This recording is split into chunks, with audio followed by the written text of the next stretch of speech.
안녕하세요, 요셉입니다. 오늘은 어색하지 않고 기분 좋게 친해지는 소소한 말하기라는 제목으로 여러분들과 흥미로운 시간을 함께 해보도록 하겠습니다. 갑분싸 이런 말 하잖아요. 내가 말만 하면 이렇게 분위기 싸해지고 어색해지고 정말 손발이 오그라들고 막 이런 거. 일은 그냥 하겠는데 말하는 게 너무 힘들어요 라고 하시는 분들이 굉장히 많으세요. 업무적인 대화는 그런 대로 하겠는데 이렇게 일상적인 대화, 그리고 이제 친하지 않은 사람들과 같이 있는 거 정말 어색해서 미쳐버릴 것 같다 막 이렇게 얘기하시는 분들이 계시거든요. 왜 입만 열면 분위기가 그렇게 다운되고 싸해지는 걸까요? 그래서 이제 오랜만에 만나서 이제 좀 어색한 친구, 뭐 선배, 사적인 모임에서 만난 뭐 어떤 업무 파트너, 어떤 대화를 좀 이렇게 스몰 토크 이런 걸 어떻게 풀어가야 될까? 그런 건 이제 요령을 몇 가지만 알면 굉장히 쉬워질 것 같아요. 어색해서 죽어 힘들어 손발이 오그라들고 이러지 않고 말 잘하는 사람 너무 부럽다. 부러워만 하지 말고 어떤 그런 좋은 관계, 편안한 관계, 유쾌한 관계를 만들기 위한 어떤 그런 잡담, 그야말로 잡담의 기술 오늘 이제 한번 함께 나눠보도록 하겠습니다. 먼저 이제 내가 말하면 이제 어색한 원인을 먼저 규명을 하고요, 몇 가지. 그럼 어떻게 하면 자연스럽게 말하기를 할 수 있는지 그 해결법, 꿀팁을 이제 몇 가지 드리도록 할게요. 첫 번째, 왜 도대체 대화를 망치거나 답답하게 끌고 나갈 수밖에 없나? 첫 번째 이제 애매한 질문을 해서 그래요. 애매한 질문. 뭐 할 말이 없으니까 그냥 요즘 어때? 이렇게 물어보면 뭐 그냥 그렇지 뭐. 그러면 이제 점점점 되는 거예요. 요즘 어떠세요? 좋아요. 그러면 더 이상 할 말 없는 거예요. 그렇게 애매한 질문이 이제 어색한 상황을 만든다. 이 이유였고요. 두 번째 뭔가 하면 공통 화제를 찾으려고 지나치게 노력하는 거예요. 공통 화제가 있으면 물론 좋아요. 그런데 그것만 찾으려고 노력하면 또 어색해집니다. 일단 일 얘기가 아니고 스몰 토크니까 어떤 그런 공통적인 주제를 한번 찾아보겠다고 노력을 하는데 축구 좋아하세요? 이랬는데 아니요. 지난번 올림픽 때 좀 그렇더라고요. 이런 거예요. 그럼 이제 축구 안 좋아한다는 얘기잖아요. 못 찾았어. 근데 이제 그 사람이 이제 이 녹차 참 좋네요. 그러면 그래요? 전 차에 대해서 잘 몰라서 이렇게 얘기하면 또 이것도 안 되고 그럼 점점점 그야말로 이렇게 막 새가 날고 이렇게 되는 거잖아요. 똑똑 끊겨서 이제 어색한 거죠. 또 그런 이제 어색해지는 원인 또 얘기하면 세 번째는 이제 답을 말하는 습관이에요. 그러니까 저 사람한테 뭔가 정답을 말해줘야 된다는 어떤 그런 습관이 붙어 있는 분들이 계세요. 날씨가 쌀쌀해졌네요. 이렇게 이제 어색한데 이제 얘기를 했어요. 어떤 상대가 그럼 아니요, 아직 한참 더 더워요. 늦더위가 이제 시작된대요. 누가 정답을 말해달라고 그랬냐고요. 그냥 날씨가 지금 쌀쌀해지고 있다는 얘기를 하면 거기에 이제 호응을 해야 되는데 이렇게 정답을 말해버리면 그래서 막 이렇게 되는 거죠. 요즘은 코로나 때문에 병원 가기도 꺼려져요. 이제 상대가 이렇게 얘기를 한 거예요. 그러면은 열이 오르면 병원 가지 말고 보건소부터 가셔서 코로나 검사부터 받아야 됩니다. 알고 있는 내용인데 그걸 또 정답을 막 굳이 열심히 이렇게 설명하면 참 분위기 어색해지죠. 그러니까 어떤 건가 하면 내가 그럴 의도는 없지만 내가 해답을 주려고 자꾸 그러면 상대의 말을 부정하거나 그 사람을 위해서 조언한 거지만 그 사람 말이 잘못됐다고 얘기를 하거나 이제 이런 어떤 느낌을 줄 수가 있어요. 그래서 어떤 상담을 나한테 요청해 온 거 아니면 괜히 그냥 어설프게 그런 해결법, 정답 이런 걸 주려고 노력을 하면 상대는 마음을 닫아버린다. 말하고 싶지 않다. 이걸 이제 아셔야 될 것 같아요. 네 번째 뭔가 하면요. 의견 위주로 말하는 거예요. 그러니까 새로 이제 친하지 않는 이제 이웃팀 동료하고 이제 어쨌든 회의 전에 좀 같이 얘기를 해야 되는 상황이 어색하게 벌어진 거예요. 그럼 거기다 대고 이제 새로 생긴 김대리 새로 생긴 쌀국수집 요 앞에 생기는데 가봤어? 이렇게 얘기하면 에이 거기 국물 가짜야. 누가 의견을 얘기를 해달라고 했냐고요. 그래? 그러니까 얘기한 사람이 민망하니까 그래?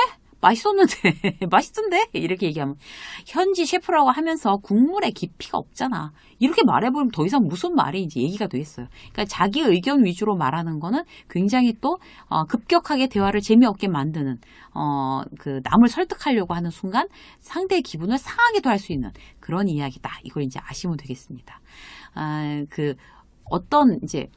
그럼 어떻게 하면 가벼운 잡담을 좀 더 유쾌하게 그렇게 이어갈 수 있을까? 이 방법에 대해서 얘기를 하면요. 첫 번째는 아까 이제 애매한 어떤 이제 질문을 한다고 했잖아요.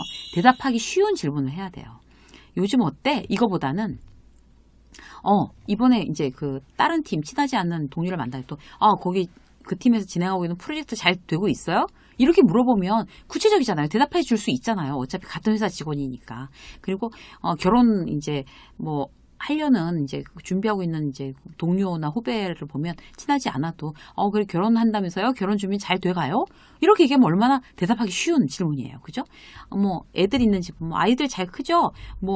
지금 뭐 초등학생이에요? 라고 하면 뭐 3학년이고 뭐 4학년이고 이래요. 뭐 그렇죠. 뭐 벌써 요즘 초등학생 때 벌써 사춘기 왔어요. 라든지 얼마나 이제 대답하기가 굉장히 원활해지잖아요.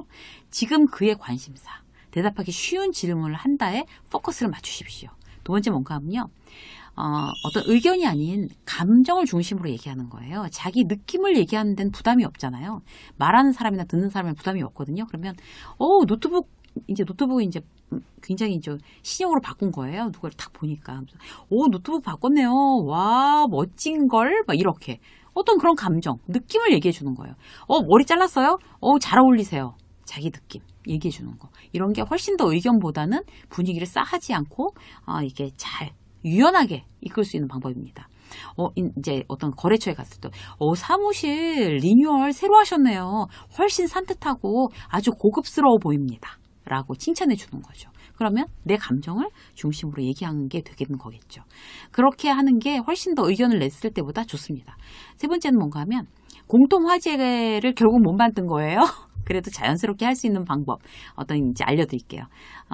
공통 화제 찾으면 제일 좋죠. 그런데 이제 못 찾는다고 걱정하거나 당황하거나 분위기 쎄해질 필요 없어요. 그 사람의 관심에 대해서 그냥 난 질문을 던질 뿐이에요. 그렇게 질문을 던져주면 돼요. 그럼 질문을 어떻게 던질까요? 자, 제일 좋은 방법은 시간대별로 하는 거 아주 쉬워요. 거의 이게 매뉴얼이죠, 매뉴얼. 이런 거예요. 과거 얘기부터 하는 거죠. 그 상대방이 수영을 좋아한다고 하면 나랑 공통된 화제는 아닐지언정 수영 좋아한다고 하면 언제부터 수영 좋아하셨어요? 과거를 먼저 얘기해 주는 거예요. 그 다음에 요즘은 수영장에 잘 못 가시겠네요. 현재를 얘기했어요. 그 다음에 어떻게 해야 돼요? 그래도 이제 우리 코로나 이게 단계가 좀 완화되면 수영 다시 할 수 있겠죠? 언제부터 아침 수영 가실 거예요? 다시 가실 거예요? 라고 나중에 일이지만 언제부터 가실 수 있을 것 같아요. 이 단계가 떨어진다면 언제부터 다시 시작하고 싶냐는 그런 얘기인 거죠. 미래에 대한 얘기를 해줬어요.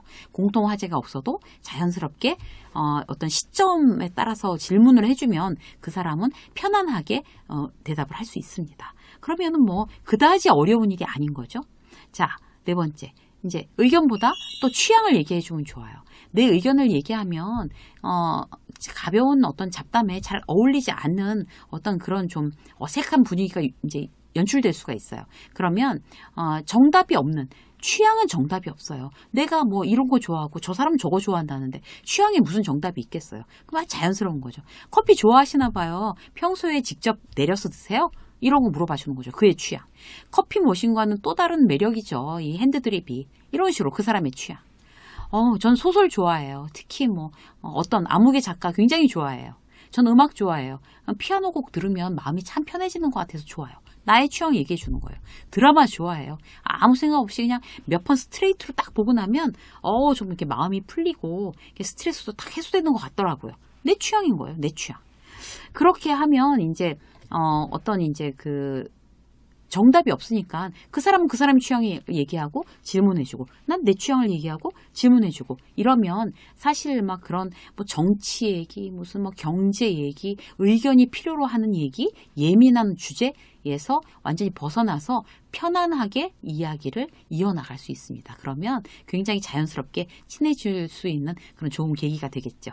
오늘은 여러분들하고 어색하지 않고 굉장히 기분 좋게 친해질 수 있는 그런 소소한 어떤 말하기에 대해서 함께 나눴습니다. 소소한 말하기로 더욱더 친해지는 여러분들이 주변과 더욱더 원활해지는 그런 여러분 모두가 되시기를 응원하겠습니다. 유승의 직장 수업 오늘 여기까지 하겠습니다. 고맙습니다.